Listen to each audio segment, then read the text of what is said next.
you're thinking about moving to Denver, there's something about Denver that catches buyers off guard. Guys, this isn't a city with suburbs attached to it. It's more like a menu of completely different lifestyles all across the Front Range. You've got polished family suburbs where kids are riding bikes until the streetlights come on and neighbors are walking dogs along miles of neighborhood trails. Then you've got fast-growing towns where brand new neighborhoods pop up with mountain views on the drive home. And lately, 3 places keep popping up with people relocating here. Guys, these towns usually are on people's first search, but once they see them, everything changes. So the real question is this: which one of these lifestyles actually fits you, and which ones are buyers completely overlooking?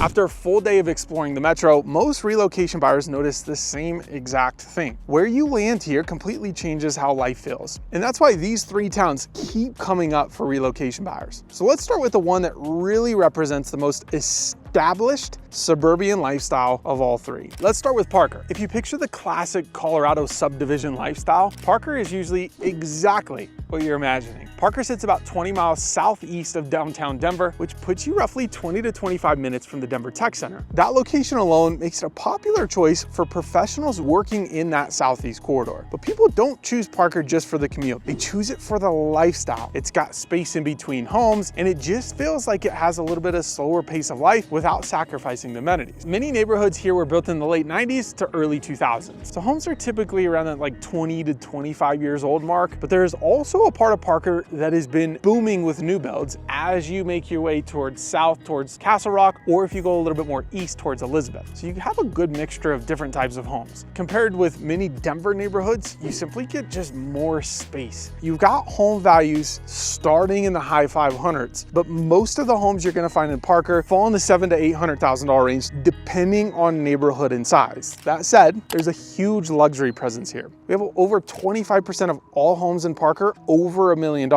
Now, if you're watching this and thinking Parker might be the right fit for you, here's the thing. Relocating to Denver is so much easier when you guys have a local helping you navigate neighborhoods, home values, and how the market actually works. Guys, that's exactly what our team does every day. That's why we're making these videos, so that we can serve you in a remarkable way. So I encourage you guys, if you're moving to Denver and want a local team to help you navigate neighborhoods, prices, and lifestyle fit, reach out to us because we are your local Denver real estate team of choice. All of our contact information is on the screen, down in the description. Call, text, or email us. Guys, we love to be in your corner. Now, if Parker feels polished and established, Erie feels like a town growing right in front of you. Guys, once you drive through Erie, you're gonna notice it immediately. New neighborhoods are rising, construction shaping entire communities. Developments that didn't even exist a few years ago now filled up with families. And what makes Erie interesting is that even with that growth, the town still keeps the small town core. You get brand new master plan communities, but you also get a town that still feels connected to its roots. Neighborhoods like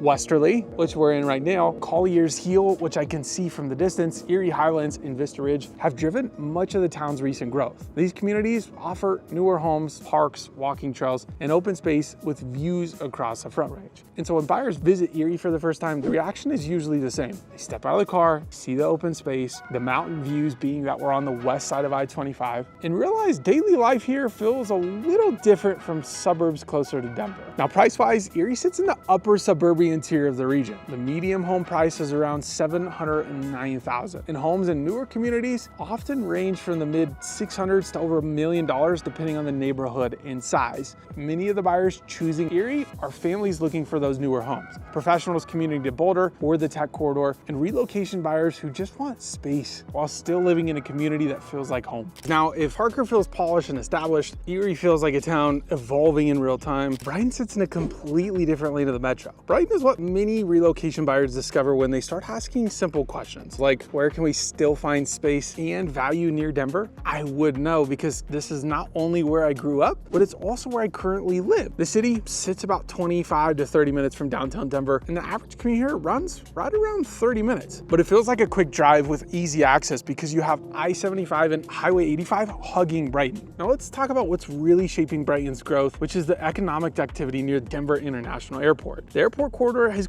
quietly become one of the region's fastest growing employment zones, with logistics companies, aerospace suppliers, and the distribution hubs expanding across what planners call the Platinum Triangle.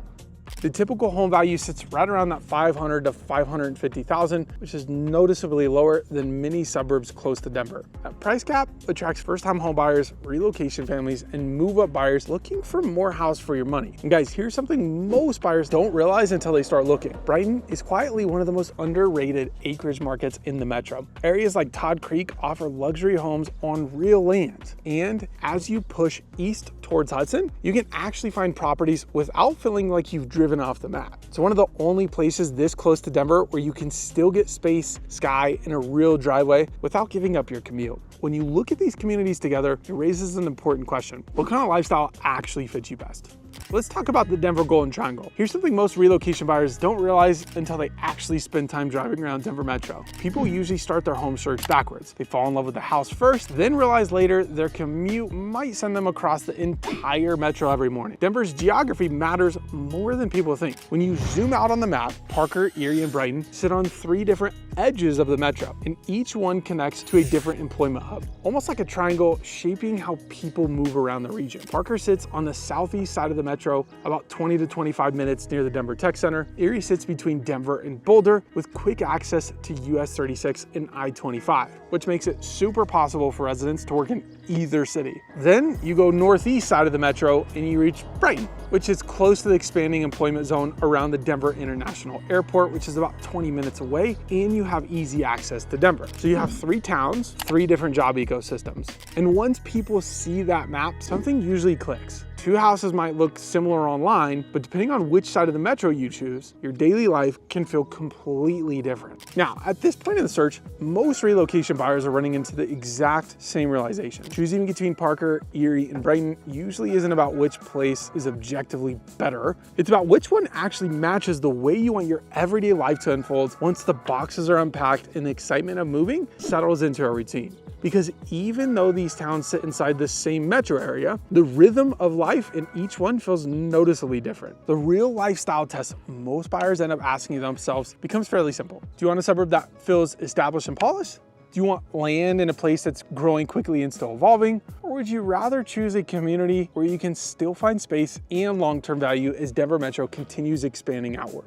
And once that lifestyle piece becomes clear, one final question usually follows, because choosing the town is only half of the decision. Understanding how the housing market actually behaves inside that town is where things really start to matter. Something interesting happens when you zoom out and look at Denver Metro from a wider lens. Instead of just seeing suburbs, you start noticing growth corridors, areas where jobs expand first and then housing follows. And entire communities slowly fill in around the economic engines. On the south side of the metro, growth genuinely does follow that Denver Tech Center. Now, when you move north toward Erie, it's a different story because you have Denver and then you have Boulder. And I know we've talked about this, but just follow along. Because the technology and research economy continues expanding along US 36 corridor, so you get to link these 2 cities together. And because of those job markets, guys, communities positioned between these 2 job markets, including Erie, have grown quickly as professionals look for homes in the middle of those corridors. Then, guys, there's the northeast side of the metro, and that's where we take you to Brighton. As we talked about, guys, Denver International Airport is one of the busiest airports in the country. We've talked about all the job growth, which just continues to expand year over year. And the thing about Brighton that a lot of people don't understand is it almost acts as a hub for all of those north and east cities that are commuting to Brighton for grocery and restaurants, etc. That's what makes Brighton so special and one of those booming economies. Now, guys, let's talk about amenities. It's something we haven't mentioned all that much throughout these communities, but they definitely have them. Take Parker, for example. Parker has grown substantially over the past couple decades, which brings a lot of amenities, restaurants, shopping. The town built a huge network of parks, trails, and gathering spaces that connect much of the community. Now, when we drive north toward Erie, the amenities are going to lack a little bit compared to Parker, but that's to be expected when you have a growing, evolving town like Erie. You have your restaurants, you have a ton of development off of Highway 7, and you've got the downtown on Bridge Street. But a lot of people, guys, when it comes to the weekend, if you're not heading to Boulder for a hike and the good eats that exist in Boulder, you're probably taking a quick commute to the Orchard Town Center, which is roughly about 15 to 20 minutes away and has all the restaurants you need. And then there's Brighton. This is what makes Brighton, to me, feel like one of the best communities out there. Brighton has it all. You've got the movie theater, you got Prairie Center, you got sports. It gives you that in between of, it's not as big as Parker, but it's definitely not as small as Erie, and has a well-established amenity pool, even an outdoor water park. But ultimately, guys, when you come down to Denver, you're gonna spend a little bit more time exploring Denver in these places, and the realization of which lifestyle is gonna fit you is going to hit fast. The hardest part about moving here isn't finding the house, it's figuring out which part of the metro actually fits your life. So if you're planning to move to Denver and trying to figure out which part of the metro actually fits your life, that's exactly what our team is helping people do every single week. We're the local Denver real estate team of choice, and if you're thinking about making a move, you can call us, text us, or email us. All of our contact information is on the screen or in the description down below. And if you want to keep exploring the metro, guys, the next thing to watch is our vlog tour about Brighton, so you can get a first live look of what it's actually like living there. Guys, thank you so much for spending a few minutes with me today. We'll catch you on the next one. Cheers.